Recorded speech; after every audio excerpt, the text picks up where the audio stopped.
Bien, buenos días con todos. Vamos a hablar de una clase importante en la cardiología, que son fármacos en cardiología.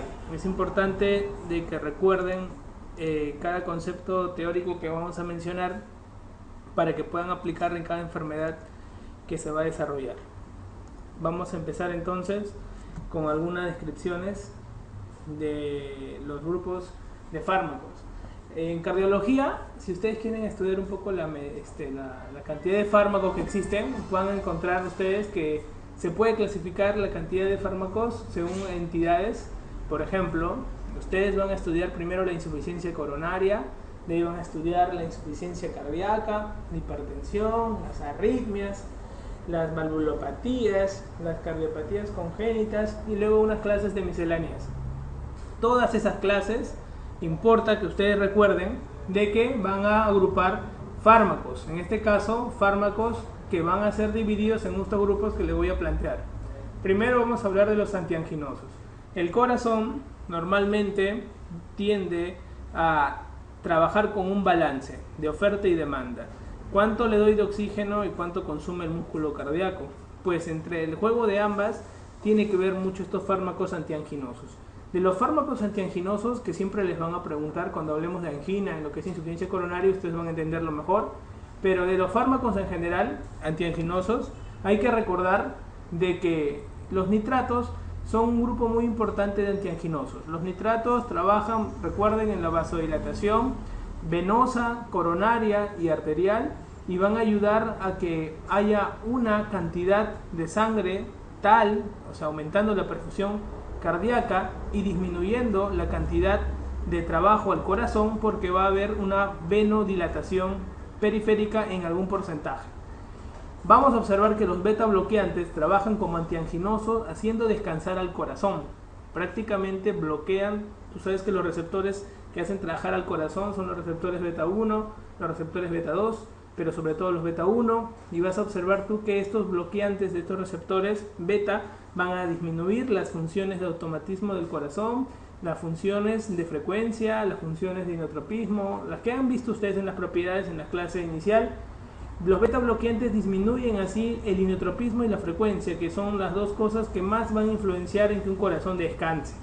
Van a recordar también como antianginosos los calcio antagonistas. Tenemos dos grupos, los dihidropiridínicos y los no dihidropiridínicos, que ya vamos a observar, pero vas a ver que muchos de los pacientes, cuando estén tomando, por ejemplo, su nitrato disorbide, que es un nitrato, que estén tomando su atenolol, su bisoprolol, o que estén tomando su amlodipino, su verapamilo, vas a ver que algún tipo de porcentaje de antianginoso va a tener. Por lo tanto, el primer grupo de fármacos que vamos a describir en general, los antianginosos, disminuyen el trabajo en el corazón, permitiendo que el corazón tome un poco más de aire, si así quieres decirlo, para que no pueda cansarse. Estos son los fármacos de elección en la insuficiencia coronaria.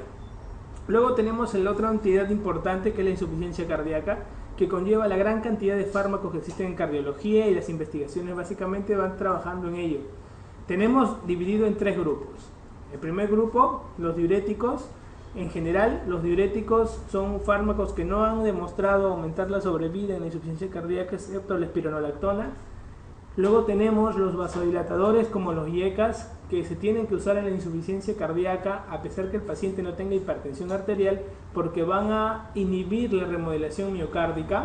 También tienen que ver los betabloqueantes, así como son antianginosos, también sirven en la insuficiencia cardíaca porque disminuyen la frecuencia cardíaca y hacen que el corazón trabaje menos a una frecuencia más baja, y de tal manera que no haya un gasto de energía mayor. También tenemos los inotrópicos. Dentro de los inotrópicos vamos a encontrar los digitálicos que ya en la escala de tratamiento de la insuficiencia cardíaca han caído demasiado bajo, porque no aumentan la supervivencia, a lo que muchos podrían creer. Y luego tenemos los simpaticomiméticos. Los simpaticomiméticos trabajan con toda la vía adrenérgica. ¿Cómo es esto? Observa, siempre preguntan la noradrenalina, a qué nivel de receptor actúa, la adrenalina, la dobutamina. He hecho una forma de que puedas recordarlo. La noradrenalina trabaja a nivel de los receptores, sobre todo alfa. ¿ok? Tú sabes que los receptores alfa, como mencionamos en la clase inicial, es básicamente en el vaso sanguíneo y básicamente trabaja con vasoconstricción, alfa 1, vasoconstricción. Por lo tanto, la noradrenalina netamente trabaja en vía periférica. Por lo tanto, si tú tuvieras un paciente que está chocado, un paciente con shock séptico, por ejemplo, que hace un estado de vasodilatación periférica, ¿qué simpático mimético utilizarías? ¿Noradrenalina, adrenalina o dobutamina? Lógicamente noradrenalina, porque como hace vasodilatación periférica, al usar noradrenalina vas a contrarrestar mejor ese efecto. Entonces la noradrenalina básicamente es el fármaco inotrópico simpático mimético importante que trabaja de elección en el shock séptico, por ejemplo. Vas a ver que en la parte de insuficiencia cardíaca también puede llegar a ser utilizado. La adrenalina, a diferencia de la noradrena, la adrenalina trabaja tanto en receptores beta como en receptores alfa, en ambos lados.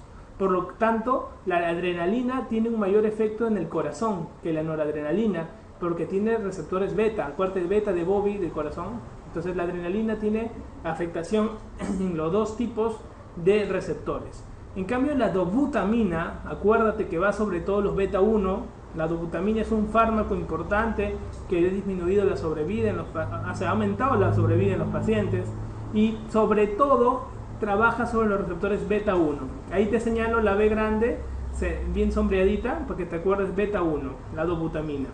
Estos son los tres simpaticomiméticos que más se usan en las UCIs coronarias en cardiología: noradrenalina, adrenalina, dobutamina.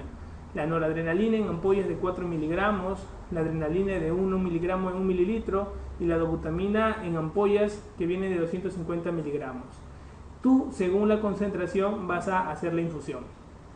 Los dopaminérgicos, que son otro grupo importante en la insuficiencia cardíaca, básicamente hablamos de dopamina. Para que te acuerdes, la dopamina agarra receptores dopaminérgicos, receptores beta y receptores alfa. O sea, más completo, agarra más cosas.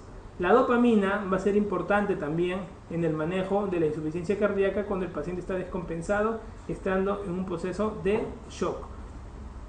Algunos fármacos que también se van a agregar al grupo de la insuficiencia cardíaca son los sensibilizadores al calcio. Por ejemplo, el levosimendan.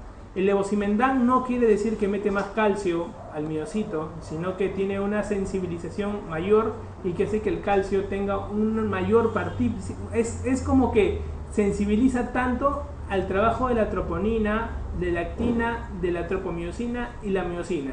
Hace que trabajen mejor. Este levosimendan, por ejemplo, cuando un paciente tiene una insuficiencia cardíaca descompensada, tú le das una infusión, porque se da una vez al día la infusión, y te aguanta por 7 días, mejora por 7 días inclusive el efecto del fármaco en la insuficiencia cardíaca. Pacientes que están esperando trasplantes, que ya no sabes qué hacer, que están con noradrenalina, con varios días, no sabes, no hay corazones para trasplantar, le das levosimendan, vas a ver cómo te recupera rápidamente la clase funcional del paciente y te hace aguantar unos 7 días en promedio. Estamos hablando de manera general de algunos grupos farmacológicos. Luego, los antiarrítmicos, donde hay de todas las clases. Vamos a hablar un poco de alguno de ellos y vamos a ver cómo trabajan. Vamos a precisar dentro de farmacología cardíaca todos los fármacos que son utilizados en la práctica clínica de los hospitales, tanto de salud como del MINSA, para que tú puedas saber cuáles nada más tienes que aprenderte. No es necesario que te aprendas todos los fármacos de cardiología, te preguntan solamente 7 y esos 7 vas a ver tú dentro del trabajo de la clase. Acá vamos a comenzar a hablar acerca de algo importante, que vendrían a ser el mecanismo de acción de unos fármacos fundamentales que son los antiarrítmicos. Vamos a ir pasando uno por uno y vas a ir dándote cuenta cómo trabajan. Los antiarrítmicos, como ustedes pueden ver en la parte de arriba, tienen la clasificación de clase 1, clase 2, clase 3 y clase 4. Hay 4 clases de antiarrítmicos, que es importante que tú los recuerdes.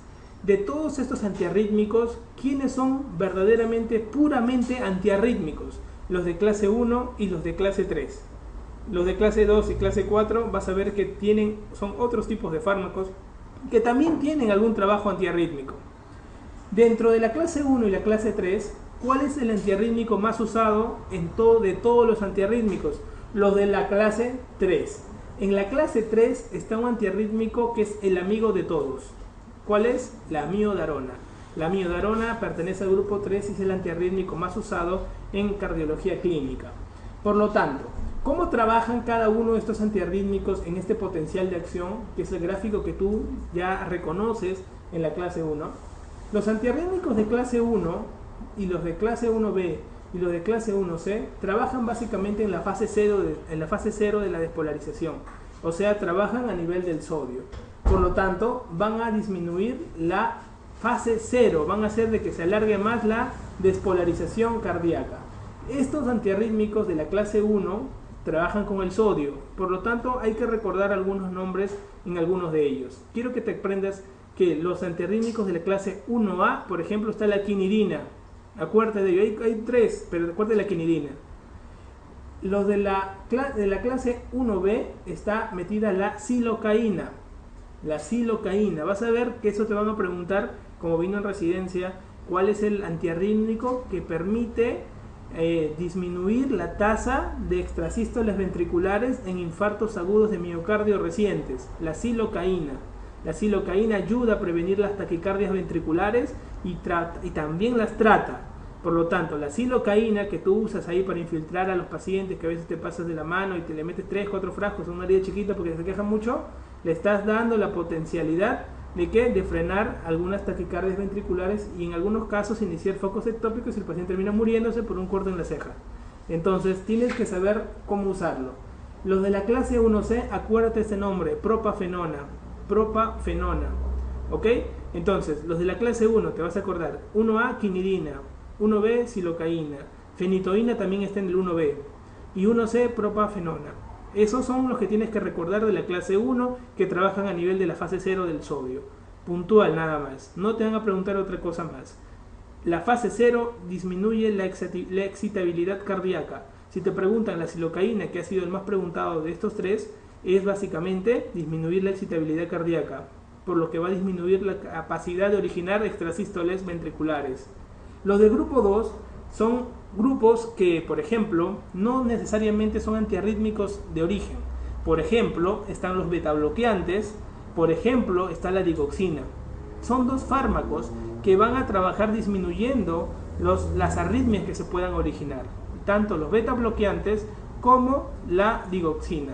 La digoxina ha sido preguntado y ya vamos a ver más adelante, tiene un efecto que va a permitir, es un efecto a nivel del nodo auriculoventricular, que cuando describamos lo que vendría a ser el trabajo del parasimpático, del vago, vas a ver el efecto vagolítico que va a tener la digoxina. El grupo 1C, la propafenona, se utiliza también en las taquicardias ventriculares. La propafenona se utiliza en las taquicardias ventriculares, que son bastante frecuentes, que vienen a la emergencia pacientes con síncope y con taquicardia ventricular. La taquicardia ventricular es un paso antes de la fibrilación ventricular. Y tú sabes que hablar de fibrilación ventricular es hablar de tocar la puerta de San Pedro, o sea, casi la muerte. Entonces, los del grupo 2, como hemos hablado, betabloqueantes y digoxina. Los del grupo 3 son los que más te preguntan de todos los grupos. Está la amiodarona. La amiodarona es un fármaco muy bueno porque dicen que dar amiodarona es como el antiarrítmico del ignorante, algunos les dicen así. ¿Por qué? Porque muchos dicen tienen fibrilación auricular. Cualquier cosa, cualquier arritmia que afecte por arriba del nodo, va bien la amiodarona. Y la mayoría de taquiarritmias ventriculares son supraventriculares, por lo tanto va bien la amiodarona. Entonces usan mucho amiodarona. Acuérdate que la amiodarona tiene que tener impregnación para trabajar. La amiodarona viene en una ampolla de 150 miligramos. Cuando viene un paciente con fibrilación auricular, generalmente se le coloca un bolo de amiodarona de 150 en 20 minutos, porque es hipotensor, y luego se hace una mezcla de 6 ampollas con 250 cc de dextrosa y se los pasa ¿en cuánto tiempo? Generalmente en 24 horas. Luego de ello tienes que dar amiodarona al paciente. Si no puede comer, no puede pasar nada, sigue la parte endovenosa. La cuestión es que sumando todos los miligramos de amiodarona, en un promedio de 2 semanas, tiene que haberse infundido un promedio entre 10 a 15 gramos. Eso se llama dosis de impregnación de amiodarona. ¿Cuándo se dice que el corazón se ha impregnado de amiodarona? cuando se ha llegado a una dosis de entre los 10 a 15 gramos de amiodarona en esas 2 semanas. Ahí podemos decir que la amiodarona está completamente trabajando bien y está impregnado de ese corazón y por lo tanto va a ir mejor. Pero la amiodarona no puede ser tampoco la panacea de todo esto. La amiodarona hace problemas de tiroides bastantes, sobre todo hipertiroidismo e hipotiroidismo. Por lo tanto, trabaja en los dos niveles. Hace fibrosis pulmonar, afecta también lo que es el metabolismo de la digoxina. Por lo tanto, hay que tener cuidado en usar amiodarona. Entonces, los del grupo 4 son fármacos calcio antagonistas. Los calcio antagonistas se dividen en dos grupos, los dihidropiridínicos y los no dihidropiridínicos. Los dihidropiridínicos vamos a encontrar a quiénes. Vamos a encontrar a 4 grupos que quiero que te acuerdes. 4 calcio antagonistas en general. Acuérdate del NIAM, que es nifedipino y amlodipino, y del BEDI, que es verapamilo y diltiazem. ¿Cuál es el efecto de ambos grupos? Los del BEDI, verapamilo y diltiazem, básicamente son cronotropos negativos, por lo tanto se usan como antiarrítmicos, y estos dos, el BEDI, verapamilo y diltiazem, pertenecen al grupo 4. En cambio, los otros dos, que son el NIAM, el nifedipino y el amlodipino, no, ellos básicamente, ¿qué hacen? Hacen vasodilatación, por lo que hacen disminuir la presión y hacen una taquicardia compensatoria. Por eso es que se usan junto a betabloqueadores, los del NIAM, pero en cambio el BEDI nunca puede usarse con betabloqueantes, porque hacen los mismos efectos que el betabloqueantes, que es bloquear, en este caso, los marcapasos. Por lo tanto, grupo 4 de los antiarrítmicos tenemos al BEDI, verapamilo y diltiazem, que nunca usar con betabloqueantes. En cambio, los otros dos no son considerados en el grupo 4 porque trabajan básicamente como vasodilatadores y hacen taquicardia refleja. Por eso es que el nifedipino ya no se usa en las crisis hipertensivas, porque hacía vasodilatación y taquicardia refleja y empeoraba el cuadro de la hipertensión arterial que estaba viendo. Por lo que entonces solo quiero que te acuerdes del de verapamilo y diltiazem dentro del grupo 4. Entonces, un resumen. ¿Cuántos fármacos antiarrítmicos hemos conocido hoy día? 1A, quinidina. 1B, fenitoína y silocaína. 1C, propafenona. Los del grupo 2, betabloqueantes y digoxina. El grupo 3, la amiodarona. Y el grupo 4 y el grupo 5, en este caso grupo 4 están 2, verapamilo y diltiazem. O sea, ya conoces 10 antiarrítmicos, los únicos 10 que te van a preguntar durante toda la historia de los exámenes que desde hoy en adelante, por lo que ya sabes cómo trabajan. El grupo 1 trabaja a nivel de el sodio en la fase 0. El grupo 2 básicamente bloquea a nivel del nodo auriculoventricular. El grupo 3 trabaja a nivel de la fase 3, de la repolarización, por lo que hace que mejore la repolarización, la enlentezca un poco más y haga que el trabajo del corazón sea más coordinado. Y el grupo 4 también trabaja a nivel del bloqueo, tanto del nodo auriculoventricular como del nodo sinusal. Por lo tanto, ya sabes cómo trabajan los antiarrítmicos y cuando hagamos la clase de arritmias vas a ver cómo trabajar con cada uno de ellos. Los receptores, como te mencioné, van a encontrarse estos niveles. El alfa 1, alfa 2, beta 1, beta 2. Preguntado altamente el alfa 1, vasoconstricción. ¿Cuál es el fármaco simpático-mimético que trabaja más sobre los alfa 1? La noradrenalina. ¿Ok? Los alfa 2, pregunta de examen, ¿dónde se ubican? Se ubican a nivel de la zona presináptica. O sea, no se encuentran en la misma zona eferente. ¿Ok? Por lo tanto, al ser presinápticos, pueden tener una autorregulación de la liberación del mismo fármaco. Imaginemos una célula que bota un regulador X y justamente esa misma célula tiene un receptor para ese regulador. Por lo tanto, ella misma tiene una autorregulación de feedback. Por lo tanto, al ser un receptor presináptico es muy importante. ¿Por qué? Porque precisamente hay un fármaco que trabaja a este nivel, como la clonidina, que tiene un receptor alfa 2 y que va a ayudar a tener una autorregulación cuando hablemos de hipertensión arterial, y es a nivel central. La metildopa también trabaja a este nivel, que es un fármaco utilizado en la hipertensión de las embarazadas. El beta 1 trabaja en el corazón y el beta 2 básicamente en los pulmones. Acuérdate, beta 1 un corazón, beta 2 dos pulmones. Es una forma que te puedas recordar. Los beta 1 son potentes inotrópicos y cronotrópicos. Sobre todo esas son las propiedades del corazón que se potencian con el beta 1. La 2-butamina trabaja sobre los beta 1. El beta 2 en cambio trabaja a nivel de los bronquios y a nivel de los vasos, sobre todo hace vasodilatación y broncodilatación. ¿Qué ocurre cuando nosotros damos un beta bloqueante que no es un beta bloqueante específico para el corazón? Por ejemplo, propanolol, que bloquea a nivel de beta 1 y beta 2. No solamente bloquea a nivel del beta 1 en el corazón, disminuyendo y teniendo la actividad de un antianginoso, sino a nivel del beta 2 en el bronquio, puede precipitar una crisis asmática, por lo que bloquea la broncodilatación normal, haciendo una broncoconstricción y precipitando una crisis asmática. Por lo tanto, en pacientes con asma, jamás se atrevan a usar beta bloqueantes, y si lo usaran, que sean selectivos beta 1. Hablamos selectivos beta 1, los que son el carvedilol, lo que son el metoprolol, el bisoprolol, el atenolol.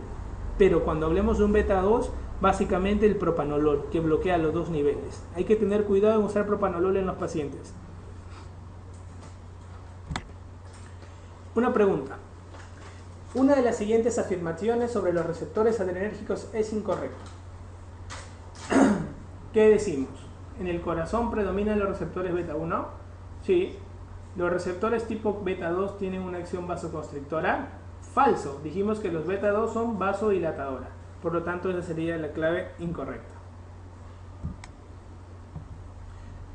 ¿Los receptores alfa predominan en los vasos sobre los beta? Sí. ¿Los receptores alfa 2 son presinápticos? Sí. ¿Los receptores beta 1 aumentan la frecuencia y la contractilidad cardíaca? Así es. Por lo tanto, es una pregunta fácil. Cuando recordemos acerca de los beta bloqueantes, hay 4 usos de los beta bloqueantes en cardiología, ¿no? Nosotros le llamamos cardiología, porque son 4 los usos fundamentales. La C, de que se usa en la cardiopatía isquémica como antianginoso. La H, que se usa en la hipertensión arterial, y cuidado de usar mucho beta bloqueante en personas diabéticas, porque los beta bloqueantes también inducen a la diabetes. La I, de la insuficiencia cardíaca sistólica sobre todo, ¿ok? Sistólica. En la insuficiencia cardíaca sistólica los beta bloqueantes son muy usados. En la diastólica no, porque comprometen mucho la relajación. Pueden ser usados, pero ya diremos en qué momento y en qué circunstancias, sobre todo de estados hemodinámicos normales, no tan alterados, ¿no? Que no tenga alteración de la hipovolemia. La A, de antiarrítmico. Recuerdan que trabaja a nivel del grupo 2 de los antiarrítmicos. Tienen que frenar sobre todo las arritmias que están por arriba del nodo auriculoventricular, o sea, las taquicardias supraventriculares. Estas 4 indicaciones recuérdalas, porque los beta bloqueantes son los fármacos en general más preguntados de cardiología a nivel de todos los exámenes. Son altamente, porque son buenos, aumentan la sobrevida, pero tienen muchos efectos colaterales cuando no se sabe conocer su uso. El mejor beta bloqueante tolerado en la insuficiencia cardíaca sistólica, ¿quién es?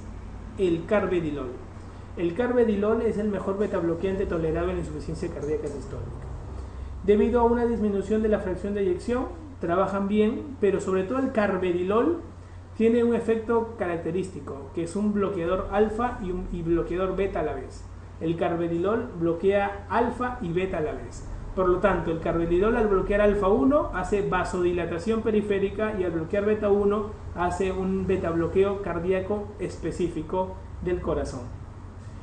Es importante saber que los beta bloqueantes se dividen en liposolubles e hidrosolubles. Cuando el beta bloqueante es liposoluble, su metabolismo es hepático, como por ejemplo el propanolol. En cambio, un beta bloqueante hidrosoluble, su metabolismo será renal, por ejemplo el atenolol. Si te preguntaran, te hacen una pregunta, paciente con insuficiencia renal, ¿qué beta bloqueante le darías? Le darías un liposoluble, o sea, un propanolol. Y todas las claves demás te van a colocar carvedilol, bisoprolol, atenolol, pero tú ya sabrías cómo diferenciarlo. El más beta 1 selectivo que todos, ¿quién es? El carvedilol. El carvedilol es de todos los beta bloqueadores el más estudiado y es el que tiene mejores efectos, y por lo que ha sido más estudiado, hay más estudios que respaldan los porcentajes de sobrevida.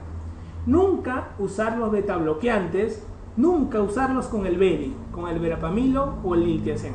¿Por qué? Porque hacen el mismo efecto que el beta bloqueo, o sea, hacen cronotropismo negativo y hacen hipotensión. Si le das juntos, lo terminas tumbando al paciente. En cambio, sí lo podrías dar con el NIAM, con nifedipino o amlodipino, porque nifedipino y amlodipino, ¿qué hacen? Hacen más un efecto vasodilatador. Por lo tanto, al hacer vasodilatación, hacen taquicardia compensadora, y esa taquicardia compensadora puede ser bloqueada con un beta bloqueante X. En este caso, el que estés usando tú, cualquiera de los que hemos comentado. ¿Cuáles son los efectos adversos de los beta bloqueantes? Los efectos adversos de los beta bloqueantes, el más frecuente, porque acuérdate, es el fármaco más preguntado, pero su efecto más frecuente es la fatigabilidad.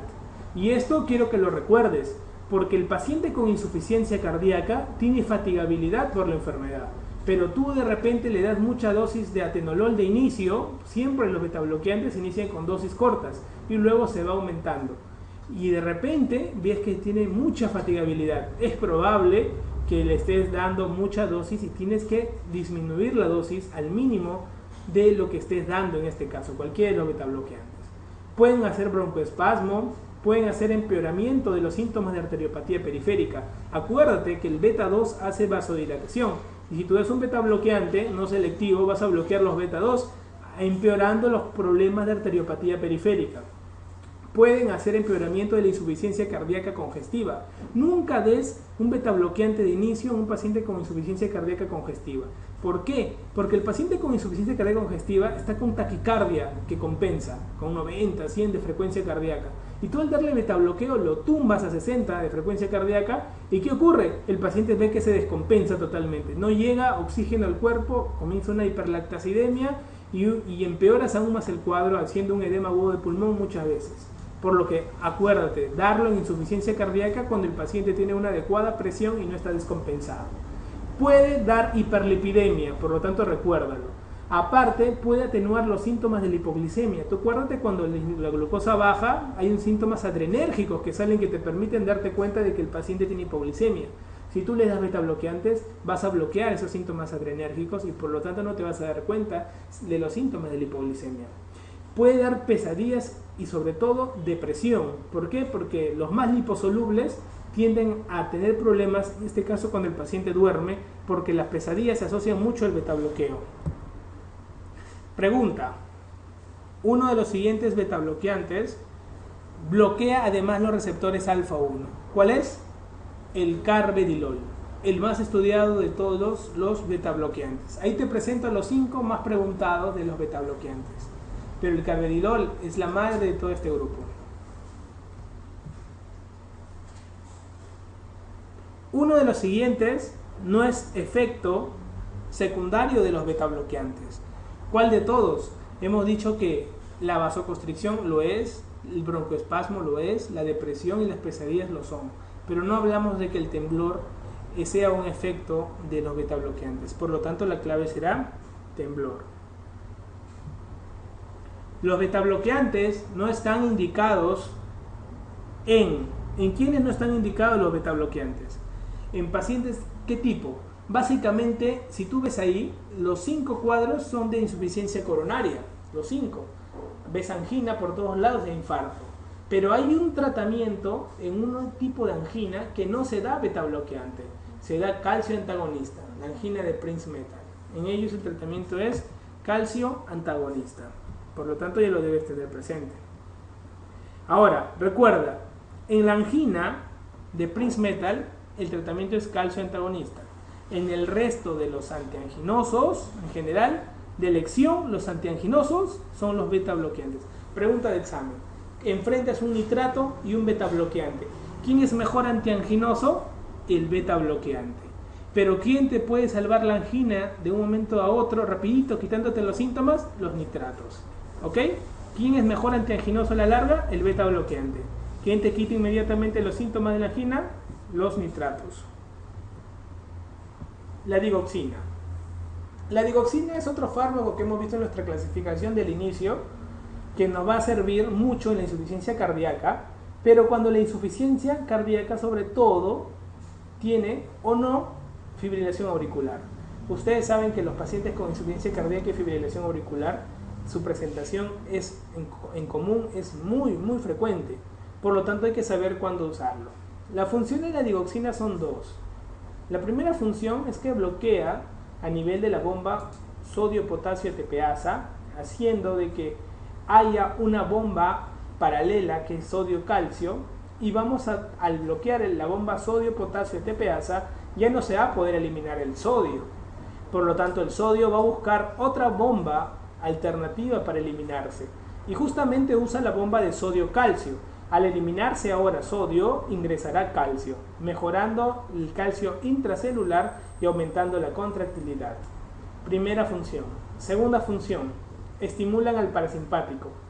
Al estimular al parasimpático, aumentan el bloqueo del nodo auriculoventricular. Por lo tanto, sirve sobre todo en la fibrilación auricular crónica, no tanto en la paroxística. Ya verán eso en arritmias.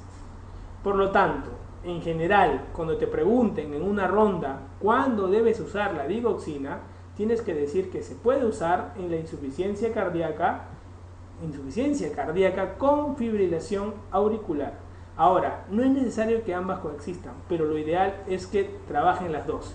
La elección de usar digoxina, sobre todo en pacientes con insuficiencia cardíaca congestiva con fibrilación auricular. ¿Por qué? ¿Qué pasaría si usas otro bloqueante del nodo? Por ejemplo, los del grupo 2 y los del grupo 4. Descompensas más al paciente.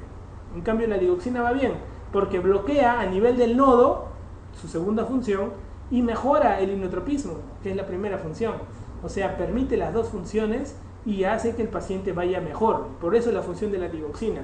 Cumple sus dos funciones en el paciente justo con insuficiencia cardíaca con fibrilación auricular. Entonces la aurícula descarga un montón de capacidad eléctrica, pero se desbloquea en el nodo por su segunda función, que potencia el parasimpático. Y aparte, como está con insuficiencia cardíaca, mejora la contractilidad, su primera función. Hace las dos funciones que ella para la cual fue creada en pacientes donde las dos enfermedades coexisten. Pero la digoxina en los estudios no ha demostrado mejorar la supervivencia, sobre todo en pacientes con insuficiencia cardíaca con ritmo sinusal. En pacientes que tienen ritmo sinusal no mejora la supervivencia en general. Por eso es que en los estudios no mejora la supervivencia de la digoxina y no es un fármaco que tenga un escalón importante dentro del grupo, las guías de manejo de la insuficiencia cardíaca. Hay que recordar algunas cosas respecto a la digoxina. Por ejemplo, los desencadenantes de su intoxicación. Es importante recordar que la digoxina es un fármaco que cuando se puede un paciente X intoxicar, hay algunos factores que van a estimular esta intoxicación.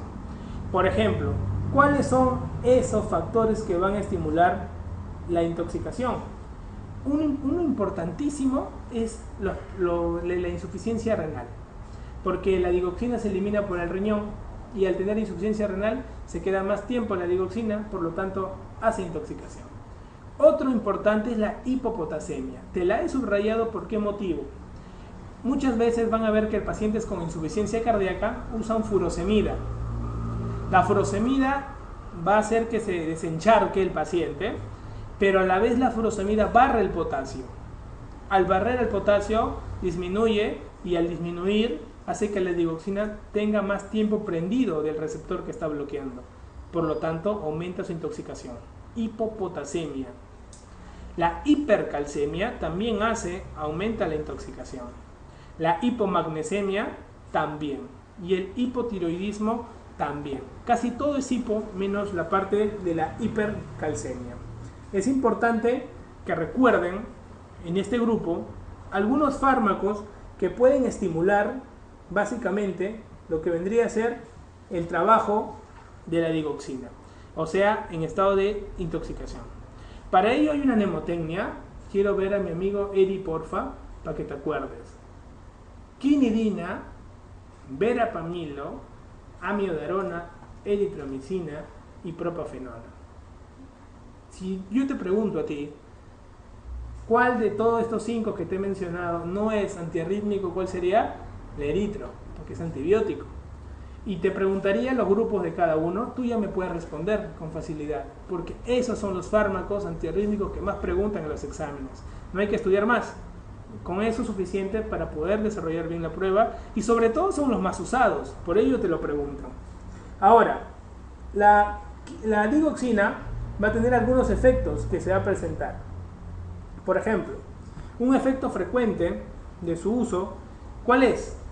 Es de que va a tener un efecto importante como complicación en el corazón, que son arritmias.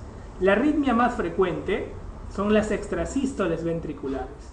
Estas extrasístoles ventriculares generalmente son asintomáticas, ¿ok? Eso es lo que quiero que recuerdes. Hay preguntas de examen que dicen cuáles son los síntomas electrocardiográficos más frecuentes de la intoxicación digitálica y todos marcan cubeta digitálica. La cubeta digitálica no expresa toxicidad. Lo que expresa es lo más frecuente, las extrasístoles ventriculares. Pero ¿cuál es la más característica, la típica? Generalmente la fibrilación auricular con un bloqueo aurículo-ventricular lento y regular. Si usted ve a un paciente con fibrilación auricular y con bloqueo, que ya está viendo, que vas a observar ahí el bloqueo, generalmente eso es lo más característico de una intoxicación digitálica. ¿Ok? La cubeta no expresa toxicidad. Ahora, hay otros efectos extracardíacos que se pueden presentar, como por ejemplo los digestivos, que son en general los efectos adversos más frecuentes en la consulta. Sobre todo el paciente viene con problemas de náuseas, diarrea, tiene alteración o visión de halos de colores. Por lo tanto, como conclusión, cuando un paciente tiene intoxicación digitálica, la forma más frecuente de efecto adverso no es cardíaca, es extracardíaca, son digestivas. Y cuando son cardíacas, lo más frecuente es que se vean las arritmias, sobre todo extrasístoles ventriculares que no dan síntomas, y lo más característico es la fibrilación auricular con bloqueo auriculoventricular, y la cubeta no expresa toxicidad. Si ustedes quieren, por ejemplo, hablar un poco acerca de cómo se va a presentar la toxicidad de la digoxina, acuérdense que menos de un nanogramo en general, menos de un nanogramo no expresa toxicidad, pero por mililitro. Pero cuando la concentración en sangre es mayor de 2 nanogramos por mililitro, va a expresar intoxicación probable. Si te preguntan algún día en el examen, acuérdate que lo normal es que tenga menos de 1 nanogramo por mililitro en sangre. La digoxina se absorbe por vía oral y tiene un tiempo de vida media de 36 horas y básicamente su eliminación es renal, y recordar que al unirse poco a proteínas va a hacer de que sus efectos sean drásticos de inicio, por lo que su dosis generalmente cuando se inicia la digoxina es de 0,25 miligramos cada 24 horas, 0,25. No hagan lo que un día un residente hizo, que le dijeron cuánto de digoxina tienes que colocar y él escuchó 25 y le dio, ya se imaginan cuántas tabletas sabiendo que cada uno viene en 0,25. Por lo tanto ya saben cuál fue el desenlace del paciente. Tienen que tener mucho cuidado en utilizar la digoxina. La digoxina es un arma de doble filo, no lo mires, pero es importante de que recordar que en algún momento cuando la intoxicación se dé, el tratamiento tiene que basarse en 4 cosas. Primero, retirar el fármaco. Segundo, manejar el desencadenante. Por ejemplo, si fue una hipopotasemia, dale retos de calium. Tercero, si hay una bradicardia extrema y sabes que está impregnado con digitálicos y va a ser difícil utilizar anticuerpos FAB para bloquear la digoxina, hay que hacer ¿qué cosa? Colocar un marcapaso transitorio. Es como colocar un catéter venoso central, un marcapaso transitorio. Y lo quitas en 2-3 días, dependiendo ya la eliminación de la digitálica. Acuérdate que la diálisis no ha ayudado a mejorar la intoxicación digitálica. Por lo tanto, tienes que tomarlo en consideración. Muchos marcarían en clave usar diálisis. No ha demostrado la diálisis mejorar la intoxicación digitálica. Si hubiera alguna alteración ventricular, usar fenitoína o lidocaína. ¿Qué tipo de antiarrítmicos son? De clase 2. Por lo tanto, de clase 2, 1, 2, ¿no es cierto? El bloque grupo 1, 2, 1B. Fármacos que aumentan la sobrevida en la insuficiencia cardíaca. ¿Quiénes son? Básicamente, los fármacos que van a elevar la sobrevida son los beta bloqueadores, los IECAS y la espironolactona. Ya cuando hablemos de insuficiencia cardíaca vas a ver cómo se usan, pero quiero que recuerdes el BIE. El BIE es la columna, la pirámide de la insuficiencia cardíaca, ¿ok? Beta bloqueadores, IECAS y espironolactona. Todos tienen que usar beta bloqueadores, todos tienen que usar IECAS, pero la espironolactona se usa cuando la fracción de eyección sea menor de 40%. Si no, no usarlo. ¿Cuáles son los otros fármacos que también puede usar nuestro paciente? La aspirina, mira la carita feliz de la aspirina sí ayuda a la sobrevida. La atorvastatina ayuda a la sobrevida. Los dos son fundamentales en la insuficiencia coronaria. La primera va a inhibir la agregación plaquetaria y la segunda va a ayudar a estabilizar la placa. En cambio, los otros fármacos no ayudan a aumentar la sobrevida. Los digitálicos no aumentan, la furosemida menos, y otros inotrópicos como por ejemplo la dobutamina sí ayuda a aumentar en algo la sobrevida, pero en general no tanto. Por lo tanto, los que sí han llegado de una manera significativa a mejorar la sobrevida del paciente con insuficiencia cardíaca son los betabloqueadores, los IECAS y ARA2 y la espironolactona. Nunca olvides ello a la hora de rendir una prueba. Acuerde también que los pacientes que toman antiarrítmicos pueden desencadenar un síndrome de QT largo. El QT largo es la medición en el complejo, en el EKG, desde la onda Q hasta finalizar la onda T. Esa brecha generalmente debería medir en promedio 0,44, en general 0,44 segundos, ¿no? Pero si nosotros lo queremos llevar 440 milisegundos. Por lo tanto, aumentarnos de esa cifra es hablar de un probable QT largo. ¿Por qué nosotros en la práctica médica no queremos que un fármaco haga QT largo? Porque el QT largo predispone a taquicardia ventricular y a muerte súbita. Por lo tanto, tenemos que evitar el QT largo como sea. Recuerden, ¿cuál de estos fármacos no causaría alargamiento del QT en general? De todo este grupo que yo te he colocado, hay un fármaco que imaginemos que estás ante esta prueba, ya has escuchado la clase y tienes esta pregunta: ¿cuál no causaría alargamiento del QT? Si tú analizas, tienes ahí la quinidina, la digoxina, la isquemia miocárdica, antidepresivos tricíclicos y un síndrome de Romano-Ward que dice: ¿qué será eso? No me escucharon, no entendí, nunca fui a la clase. En todo momento yo te hablé de la digoxina, que era una desgraciada porque te hacía extrasístoles ventriculares, te decía que la digoxina hace bloqueos, o sea, de todas las cosas peores que te hablo de la digoxina, no te he hablado de una cosa que es gravísima, que es alargar un QT. Por lo tanto, ¿cuál crees de todos estos fármacos que no alargaría el QT? La digoxina. O sea, a pesar de ser una desgraciada, esta pastilla no te alarga el QT. Y tú vas a ver, cuando estudies síndrome de QT largo, vas a ver tantos fármacos que alargan el QT. Y da miedo usar estos fármacos que alargan el QT, porque te van a predisponer a taquicardia ventricular. Tú dándole quinidina a un paciente y no te das cuenta y murió al día siguiente. ¿Por qué? Porque alargó el QT y te predispone a torsada de Points, te predispone a taquicardia ventricular y fibrilación ventricular y muerte súbita. Por lo tanto, cuidado con los fármacos que hacen alargamiento del QT. Por lo tanto, no usar fármacos que hacen alargamiento de QT. Un fármaco, por ejemplo, betabloqueante que alarga el QT es el sotalol. El sotalol. Entonces, una forma de recordar el sotalol y QT es: en el sótano está el catre.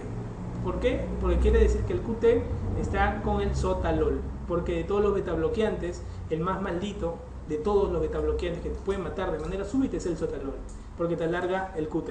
Por lo tanto, es una forma que lo puedas recordar. Señale la opción incorrecta entre fármaco y dosis. ¿Cuál es? Tú de repente no vas a saber cómo viene el diltiazem, el verapamil, el nalodipina, el metoprolol. No vas a saberlo. Pero sí tienes que recordar a uno que tú como interno vas a usarlo, porque lo vas a matar al paciente. ¿Cuál es? La digoxina. ¿Cuál es su dosis? 0,25 por cada 24, ¿no? Y ahí tiene una dosis mucho mayor. Muy bien. ¿Cuál de los fármacos que se indica a continuación no interacciona con la digoxina aumentando sus niveles plasmáticos? ¿Qué tienes que hacer ahí? Entonces tú haces tu mnemotecnia, quiero ver a mi amigo Eri, porfa. Entonces encuentras que el verapamilo está en tu mnemotecnia, encuentras de que, ¿quién más? Amiodarona está en tu mnemotecnia, no encuentras espironolactona, no encuentras ni fedipino y ni antiácidos. O sea, tienes 3 claves, no sabes cuál marcar. Acuérdate de la digoxina. No interacciona con la digoxina. Yo te hablé que la amiodarona sí interaccionaba con la digoxina, ¿te acuerdas? Permitía hacer una intoxicación digitálica también la amiodarona. Por lo tanto, espironolactona te hablé en algún momento, no te hablé en algún momento. Ni fedipino tampoco te hablé en algún momento. Antiácidos tampoco. Entonces yo te pregunto algo. Los antiácidos trabajan a nivel del estómago.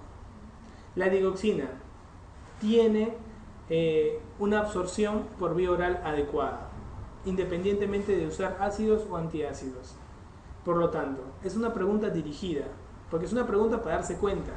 Cuando tú encuentres preguntas de examen donde vas a encontrar un fármaco que desentona con los demás, es probable que esa sea la clave.